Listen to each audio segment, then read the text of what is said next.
de la radio-télévision Tambara, vous pouvez désormais suivre votre chaîne de télévision préférée Tambara sur le satellite Badrsat 7, angle 26 degrés fréquence 1010, polarisation verticale, symbole 37.5.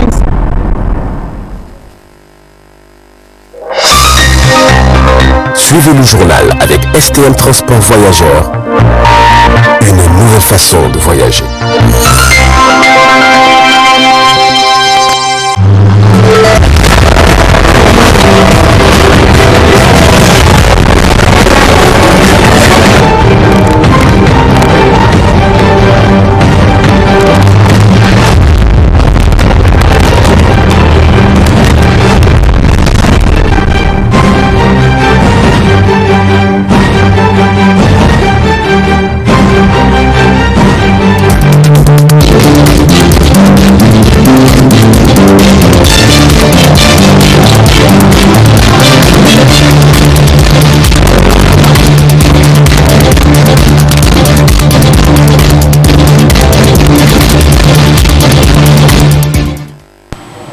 Merci de nous rester fidèles, mesdames et messieurs. Bonsoir et ravi de vous retrouver dans cette session d'information. Le Fonds des Nations Unies pour l'enfance a fait don d'un important lot de matériel roulant et informatique à la Direction régionale de la protection de l'enfant, renforçant ainsi les capacités de l'institution pour mieux protéger les enfants vulnérables.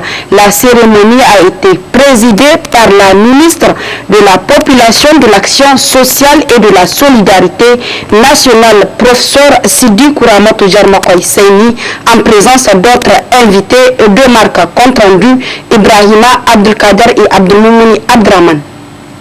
Le Fonds des Nations Unies pour l'enfance, UNICEF, a remis un important lot de matériel au ministère de la Population, des Affaires sociales et de la solidarité nationale ce 12 février 2026 dans le cadre de son appui à la mise en œuvre des programmes de protection de l'enfant et du développement social. Le don estimé à plus de 150 millions de francs CFA comprend 40 motos Yamaha DT 125, 35 motos tricycles, 14 ordinateurs de bureau avec imprimante et onduleur, 14 ordinateurs portables et 50 tablettes et accessoires. Ce matériel est destiné aux directions régionales de la population, des affaires sociales et de la solidarité de la région de Tawa, Maradi, Tilaberi, Difa, Zender, Agadez et Dosso. La représentante de l'UNICEF a souligné l'importance de cet appui pour renforcer les capacités du ministère de la Population et des Affaires sociales dans la mise en œuvre de programmes de protection de l'enfant et de développement social. Elle a également réaffirmé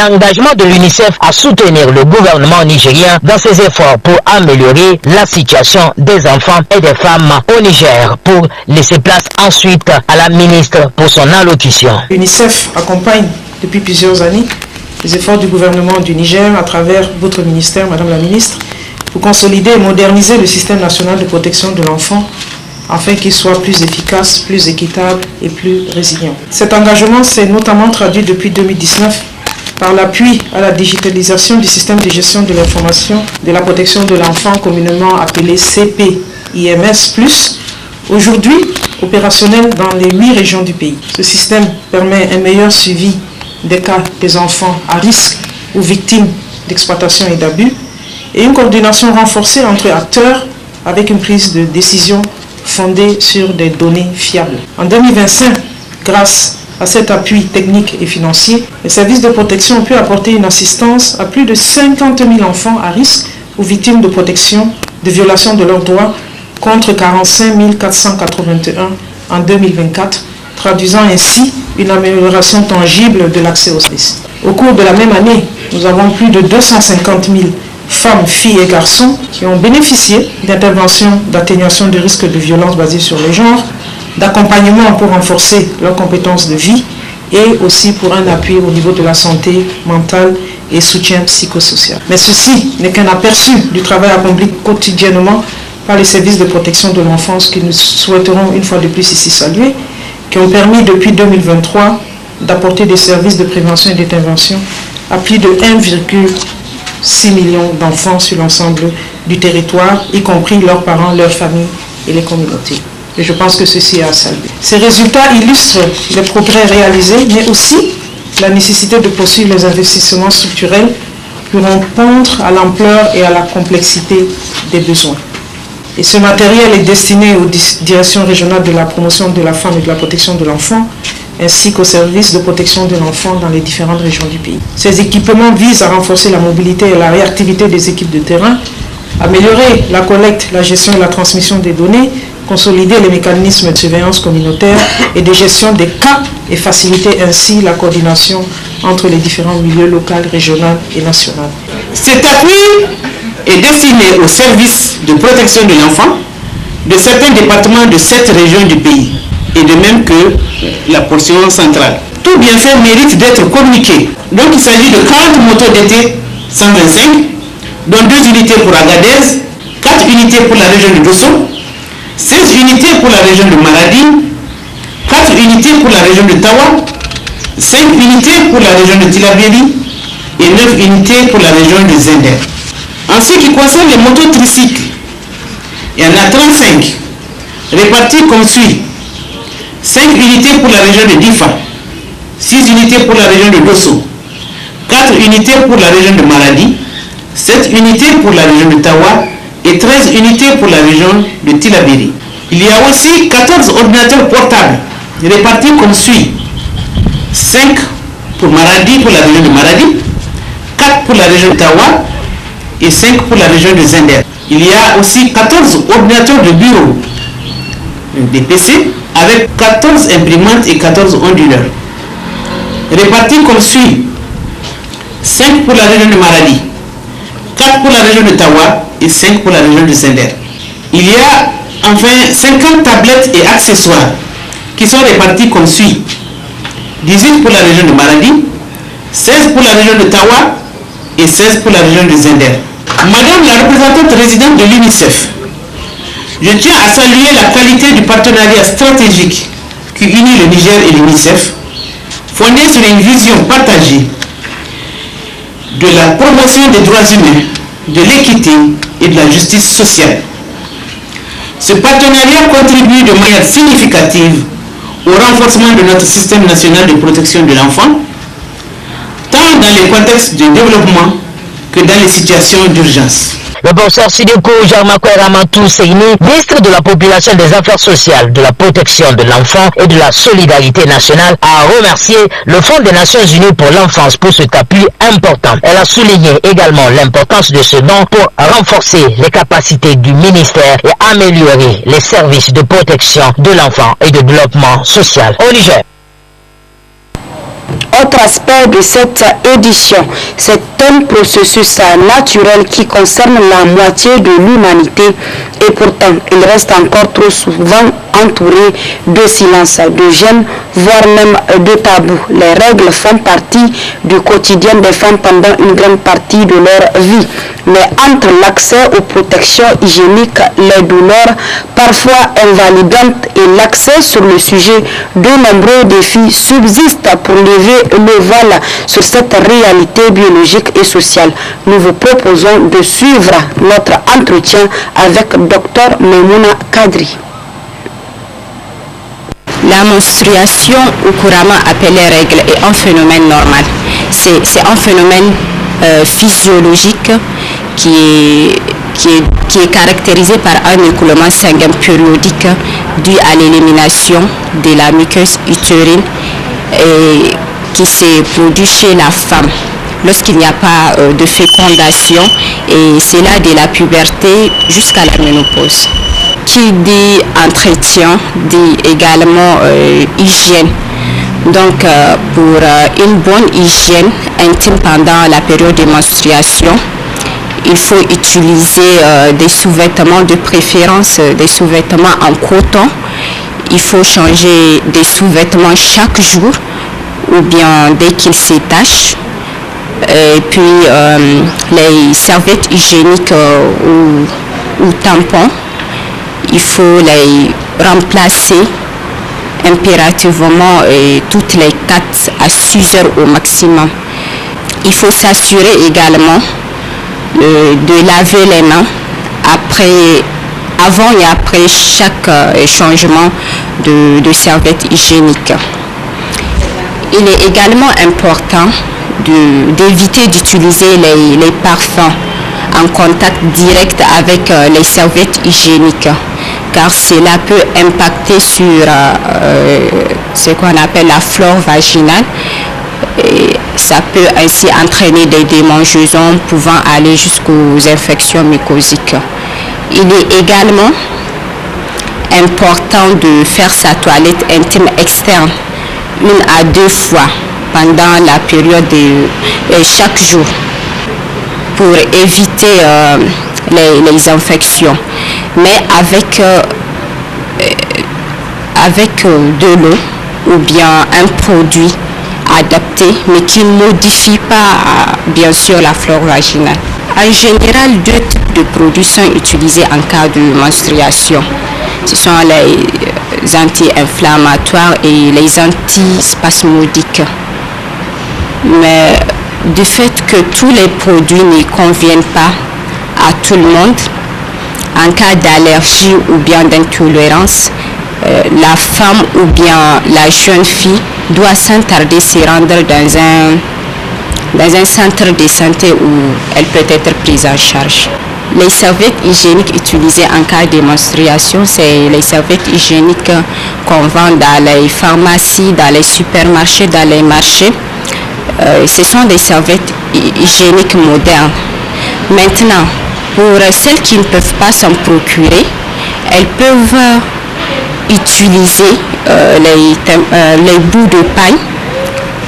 L'important est que ça soit propre, en coton, que ça soit remplacé, comme j'ai eu à le dire tout à l'heure, toutes les 4 à 6 heures au maximum. Le conseil que j'ai à l'endroit de nos mères, c'est de procéder en fait à une préparation psychologique des jeunes filles avant même l'apparition des premières règles. Parce que la menstruation, c'est vraiment un phénomène nouveau et embarrassant chez la jeune fille. Donc il faut l'amener à comprendre de quoi il s'agit et comment faire face à ça. Les violences basées sur le genre continuent de briser des vies, touchant les femmes, les hommes et les filles dans leur chaîne et leur dignité. Mais aujourd'hui, la parole se libère entre traumatisme et résilience. Quelle solution pour protéger les victimes et quel apport des organisations dans la lutte contre ce phénomène? Le reportage. Bien que la société tente de préserver les mœurs par des règles tacites et des lois strictes, la réalité du terrain est alarmante. Les violences basées sur les genres ne se limitent pas aux agressions physiques. Elles s'immiscent dans le quotidien sous des formes insidieuses. Harcèlement, dénigrement, diffamation ou critiques acerbes visant à briser l'individu. Si les statistiques pointent majoritairement vers les femmes et les jeunes filles, les hommes ne sont plus épargnés par la violence psychologique, tout comme les personnes vivant avec un handicap, souvent cibles de marginalisation. Ce sont autant d'actes antisociaux qui, malgré la censure législative, persistent dans l'obscurité des foyers et des lieux publics. Face à cette urgence, l'engagement de la société civile est crucial. L'ONG Femmes et Enfants Victimes de Violences Familiales s'est imposée comme un pilier de cette lutte depuis plus de 20 ans. Selon son directeur de programme, l'heure n'est plus au simple constat, mais à l'action ciblée. Violence basée sur le genre, c'est tout acte de violence perpétré sur une personne du fait de son genre. C'est-à-dire on se base sur le genre pour perpétrer une violence contre quelqu'un. Ça peut être la femme, ça peut être l'homme, ça peut être l'enfant, ça peut être les personnes handicapées, ça peut être les personnes âgées. Donc, tout acte qu'on peut perpétrer contre une personne en se basant sur le genre de la personne, sur certaines considérations sociales, sur le genre. Donc, dans le cadre de VBG, il y a eu une classification qui avait fait sortir 6 types de violence. Donc d'abord il y a le viol, et en premier, en deuxième il y a les agressions sexuelles, et nous avons aussi les agressions physiques, et nous avons le mariage forcé, et nous avons le déni de ressources, d'opportunités et de services, et aussi nous avons les violences psychologiques et émotionnelles. Voilà les 6 types. Quelle que soit la nature de la violence, on peut la classifier dans un des types. Et selon les statistiques que nous avons en notre possession, et les femmes sont les plus touchées. Et aussi les filles. Même parmi les femmes, les filles. L'homme, dans certains endroits, pourrait se défendre. Et dans certaines situations aussi, c'est l'homme qui se met en position de patron, si je peux le dire, que ce soit dans le milieu conjugal et sur le plan du travail. La plupart des temps, vous allez voir que c'est l'homme qui occupe une situation supérieure à celle de la femme. Donc, il essaie d'en abuser. Et ça nous amène dans des situations de violence. Cependant, malgré la multiplication des interventions, le chemin vers l'éradication totale reste long. Le constat du directeur des programmes est sans appel. Le travail isolé ne suffit plus. Pour espérer un changement de paradigme, il est impératif de mutualiser les forces. SOS Femmes et Enfants Victimes de Violences Familiales, c'est une structure qui a été créée depuis 1998. Et nous sommes une des rares ONG qui est spécialisée dans le domaine des VBG. Parce que à l'épreuve des faits aujourd'hui, vous allez constater que la plupart des ONG veulent abonder dans le domaine des VBG. Alors qu'au départ, en tout cas, ni de par leur statut, ni de par leur plan d'action, vous ne verrez qu'ils sont spécialisés dans cela. Mais comme s'il y a des financements à rechercher, maintenant tout le monde veut faire des VBG.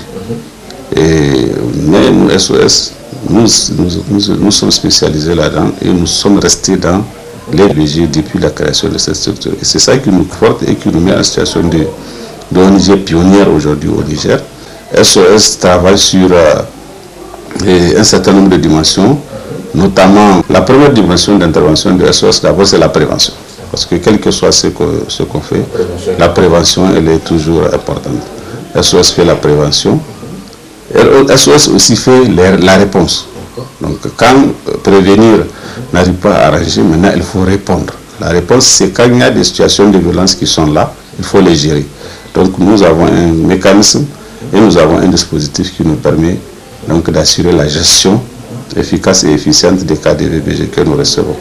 Et nous avons des spécialistes, notamment des juristes, des psychologues, des agents de santé, donc des animatrices, en tout cas, on a tous les experts dont on a besoin pour animer un centre de prise en charge holistique des VBG. Et c'est ce que nous sommes en train de faire. La troisième dimension aussi, il y a une dimension qui est importante, c'est le renforcement des capacités. La dernière dimension, c'est l'aspect plaidoyer. Nous faisons des plaidoyers, que ce soit au niveau communautaire, pour changer les normes, certaines normes sociales. L'appel que je lance, c'est à 3 niveaux. D'abord au niveau de nous-mêmes ONG, donc de créer une synergie autour de nous pour que nous puissions vraiment avoir les résultats que nous, voilà, la mutualisation. Et aussi surtout que la franchise, quand on sait qu'on ne peut pas ou bien on ne sait pas, c'est vraiment de passer le relais, ou bien quand on atteint ses limites, donner le relais à une autre qui peut continuer le combat. C'est comme ça la lutte contre les VBG. L'autre appel, c'est à l'endroit de la société, pour plus en tout cas de compréhension, donc entre les familles, entre les couples et dans la société tout entière pour que les violences puissent être combattues. L'éradication des violences basées sur le genre n'est pas seulement une question de justice, c'est le socle indispensable d'une société véritablement épanouie. Le silence est le meilleur allié de la violence. Le rompre est le premier pas vers la guérison collective. Derrière le géant académique aux 25 000 étudiants inscrits se cache aujourd'hui un véritable moteur de croissance. Le centre incubateur à l'université Abdoumouni de Niamey, le savoir ne se contente plus d'être appris, il se transforme en souveraineté économique. Entre éveil entrepreneurial et incubation stratégique, l'IAM ne forme plus seulement les diplômés, elle forge les nouveaux acteurs d'industrie au Niger. Lawel Kane Abdraman pour le compte rendu.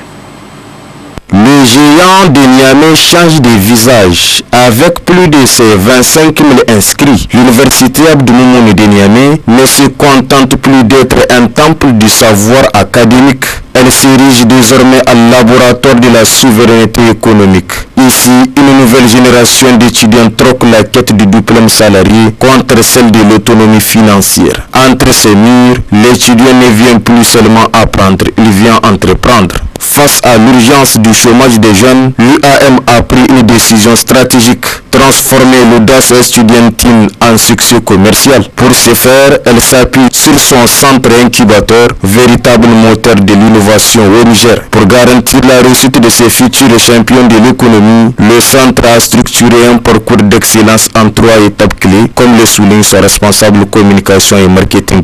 Les autorités représentantes ont décidé de créer cette structure pour amener leur contribution à l'employabilité des jeunes diplômés qui sont de l'université. Donc une fois que le centre est créé, pour la mise en œuvre de ces activités, 3 programmes ont été mis en œuvre. Le premier programme, c'est le programme éveil entrepreneuriat. Le deuxième programme, c'est le programme pré-incubation. Le troisième programme, c'est le programme incubation. Donc le programme éveil est un programme qui consiste à sensibiliser les diplômés, les étudiants à l'esprit entrepreneurial. Donc, puisque nous savons très bien qu'ici au Niger, parce que l'individu va à l'école, il a un seul objectif, c'est d'avoir son diplôme et être employé. Malheureusement, à l'heure actuelle, c'est très compliqué. Donc, il est très difficile d'avoir un emploi. La seule alternative, ou bien l'une des alternatives les plus plausibles, c'est librement l'auto-emploi. Et donc c'est pour cela que nous avons mis en place ce programme-là pour sensibiliser, conscientiser les jeunes pour avoir l'esprit d'entreprise. Le deuxième programme, c'est le programme pré-incubation qui consiste à recruter des jeunes porteurs d'idées, à les encadrer pour que l'idée soit formelle, pour la structurer, pour la maturer, donc pour la maturation de l'idée. Le dernier programme, c'est le programme incubation qui consiste à recruter des entreprises en difficulté ou des projets qui sont passés par la pré-incubation et qui sont devenus des entreprises pour les amener au développement commercial. Différents programmes, au niveau du programme éveil, nous avons touché en tout cas une majorité, en tout cas un nombre assez important, parce que ce n'est pas un programme où on peut comptabiliser. Nous avons fait beaucoup d'actions au niveau du centre, au niveau de l'université et même au-delà. Au niveau du programme pré-incubation, nous sommes à notre 8e promotion et dans chaque promotion, nous recrutons au moins 20 promoteurs d'idées. Au niveau du programme incubation, nous sommes à notre 4e promotion et dans chaque promotion, nous accompagnons au moins 15 entreprises, 10 à 15 entreprises. Sur le terrain, les résultats sont déjà palpables. Les bénéficiaires témoignent d'une métamorphose, plus qu'un simple soutien technique. Ils y trouvent une fierté et une confiance qui font d'eux les futurs piliers de la croissance nationale. Depuis mon entrée en pré-incubation au centre incubateur de l'Université Abdou Moumouni, j'ai eu la chance d'être formé en montage de business plan et des notions en gestion d'entreprise. Et grâce à cette formation, j'ai pu postuler à un concours organisé par CEP, dont j'ai été parmi les lauréats qui ont présenté leur projet devant le jury. Grâce à ça, j'ai eu un prix d'encouragement de 250 000. Et après cela aussi, j'ai eu à postuler à un concours d'entrepreneurs lancé par le ministère du Commerce et de l'Industrie. Donc là aussi, c'était un concours des entrepreneurs qu'on cherchait à Niamey, 15 entrepreneurs. Donc là aussi, j'ai été lauréat. Donc actuellement, je suis lauréat du programme qui consiste à la production des légumes sur un demi-hectare pour une durée de 3 ans. Je dirais que le centre incubateur a beaucoup posté les capacités techniques professionnelles et m'a ouvert plusieurs portes d'opportunités. Avec ce centre incubateur, c'était pendant mon première année à l'université. J'ai commencé mon innovation en 2025, précisément en mai 2025. Et au cours de cette incubation, on a eu à faire des formations et à la fin de notre formation, on a bénéficié d'une attestation. Après d'être venu au centre incubateur, j'ai bénéficié d'une subvention de 3 000 €. Aujourd'hui, j'ai une entreprise agroalimentaire, l'un de sa fusion. Nous faisons les chips de patates, les produits à base de dirais que ma rencontre avec le centre incubateur a été vraiment bénéfique pour moi. Je suis venue ici avec une idée pas très claire, et je suis ressortie avec une entreprise bien établie. Ici, il y a notre ministère, le centre incubateur du ministère de je veux dire plusieurs fois ici, parce que pour moi, nous allons vraiment candidater à une candidature ainsi par les cercles. Mais d'abord, on va à travers les cercles aussi à travers le centre incubateur. Donc nous avons bénéficié de plusieurs opportunités vraiment à la gestion de notre business model. On a laissé des formations management d'entreprise parce que ici, nous avons une entreprise maintenant comment gérer aussi. Tout ça, on a vu ici des formations en PD, pas mal aussi. Le fond de l'avenir nous aide à l'arrache-pied. Donc si vraiment les centres aussi nous aident à la capacité de financer ces incubés, ça serait vraiment très innovant et ça peut contribuer à beaucoup de choses. Il faut le dire, le centre incubateur de l'IAM est bien plus qu'une structure d'appui, c'est une institution dynamique qui injecte du sang neuf dans l'économie du pays. En pariant sur l'intelligence de sa jeunesse, l'université Abdou Moumouni prouve que le Niger de demain se construit aujourd'hui au cœur de ses campus. Valoriser nos ressources, célébrer notre artisanat et booster l'économie locale. C'est tout l'enjeu du salon Made in Niger, dont les portes se sont ouvertes hier au palais du 29 juillet. Entre innovation entrepreneuriale et tradition revisitée, cet événement s'impose comme la vitrine de l'excellence nigérienne. Notre équipe de reportage était ce matin pour constater de visu l'évolution du marché. N'est-ce pas, Jamila Hamatini? Depuis son lancement le 11 février dernier, le palais du 29 juillet de Niamey bat au rythme du salon Made in Niger. Entre fierté nationale et dynamisme entrepreneurial, cet événement rassemble exposants et visiteurs autour d'une ambition commune. Transformer le consommé local en un véritable moteur de l'économie nationale. Immersion dans une foire où le savoir-faire nigérien s'expose avec audace. De la rentrée en allant jusqu'au hall, l'ambiance est électrique. Les échanges commerciaux battent leur plein. Certains exposants ne cachent pas leur satisfaction. L'ambiance elle est très très bien. Déjà même ici sous le stand, nous sommes deux sociétés différentes, mais déjà il y a une bonne entente, tout se passe très très bien. En tant que société fournie, on expose déjà plusieurs produits déjà. On a déjà le déguet à base du lait et puis naturellement 100% nigérien. Et puis aussi on a du yaourt à boire directement. On a aussi sucré et non sucré. Tatumil est une entreprise spécialisée dans la commercialisation et la transformation du miel pur. Nous faisons, côté transformation, nous faisons du miel au citron, gingembre, du miel mentholé et des bonbons de miel aussi. Alhamdulillah, ça va, on s'en sort pas mal. Mais on attend toujours les clients. On a 6 variétés de produits. On a l'afia lime, l'afia à base de charbon, l'afia curcuma, ensuite on a l'afia clou de girofle. Tout est naturel et produit ici avec nos produits locaux. Donc maintenant on dit au revoir aux produits exposés. Nous vendons des sacs, des accessoires, des articles tout comme la collection Full Option Pro et là on a Full Option Simple et il y a des Halima aussi qui est là. Vraiment nous remercions cette entreprise qui est FONAP qui nous a permis de venir disposer et faire nos expositions et en tout cas ça évolue, Dieu merci, Dieu fait grâce. Cette foire vise à promouvoir les produits essentiellement locaux, ce qui prouve l'engagement de ces entrepreneurs d'apporter leur pierre à l'édifice dans la quête de la souveraineté économique. Également, ce salon Made in Niger est une occasion pour la population à l'approche du mois béni de Ramadan de venir s'en procurer abondamment. La foire des produits maraîchers bat son plein. Le petit marché de Niamey s'est transformé en un véritable jardin de saveurs. Les producteurs d'Agadez étalent les meilleurs produits, créant un véritable spectacle aux yeux. Plus de détails dans ce reportage.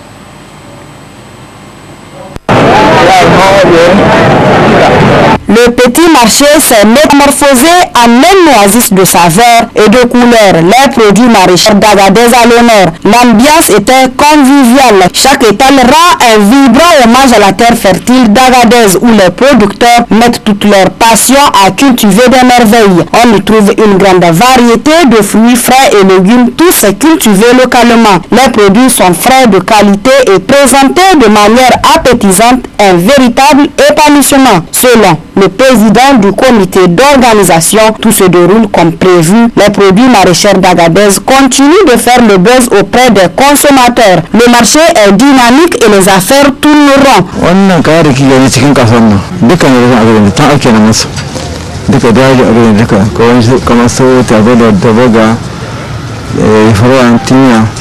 duka cikin kwanin mutum ake da mutu da bakin a gari na tun da ake kawo su kayan nan shekara 15 muna zuwa na muna yin fuwa amma ba kaman kwanakin ba kullum dai yana karawa kullum mutane da yake suna noma suna kara noma suna kawo sai ta shekara wannan biyu to yanzu gane tabarakan da mun samu wuri mai kyau ya fi na shekaru wannan da muke samu can lalle wurin nan tabarakan da yana da jama'a lalle kare tabarakan da gasa nan suna sai mutane abinda muke niyya kamar da kyan fiye wannan muna kara dan sai man fuwar wannan rasin ramadan za mu yi nan yana ta mai sai karshen azumi muna nan ya san da muna da kaya baya kaya ne yana tsammanin zuwa suna gara ke ma ba su zai gari ma ba balle su zama har ina ta mai sai bayan azumi muna nan muna da kaya. Et c'est ainsi que la foire des produits maraîchers d'Agadez devient le rendez-vous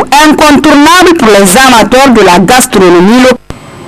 Voilà, et c'est ici que se referme cette édition d'information. Mais avant de partir, rappelez-vous, tout ce qui brille n'est pas or. Ceci étant dit, alors soyez vigilants et prudents dans vos relations, car les apparences sont souvent trompeuses. Merci pour votre aimable attention. Le programme continue sur la voix et le miroir de la femme Tambara. À très bientôt. Au revoir.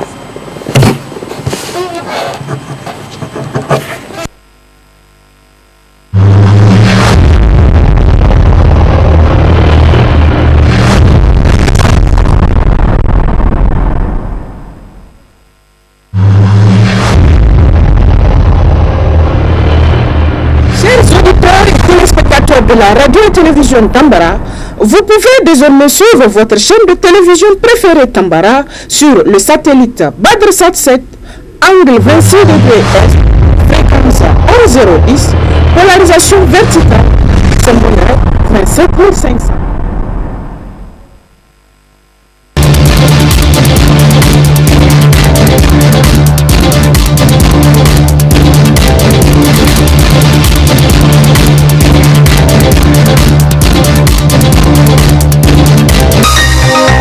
Ce journal vous a été présenté par STM Transport Voyageurs. Une nouvelle façon de voyager.